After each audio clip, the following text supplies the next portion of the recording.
Այս հարցում մեր կուսակցությունը առաջամարտիկն է եղել առաջին օրվանից մենք վկայաբերել ենք շատ կարևոր ապացույց ենք բերել եւ փաստ ենք բերել միջազգային դատարանի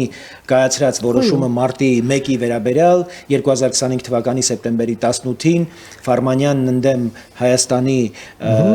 ուրեմն գործով կայացված որոշումը ամբողջությամբ իրավունք է տալիս իրավական եւ քաղաքական որոշման համար հայեղափոխական դաշնակցություն, հանրապետական կուսակցություն, Բարգավաճ Հայաստան կուսակցություն, օրինաց երկիր եւ բոլոր այն անձինք, ովքեր այս կամ այն կերպ կապ են ունեցել այդ գործի հետ,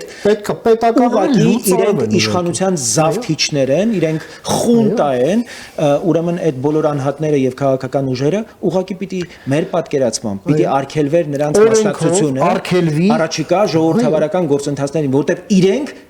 իրենց գործողություններով ցույց են տվել, որ իրենք ժողովրդավարության թշնամիներ են։ Հիմա ժողովրդավարության թշնամիներին թույլ ենք տալիս, որպեսզի գան ժողովրդավարական process-ներին մասնակցեն եւ տապալեն ժողովրդավարությունը։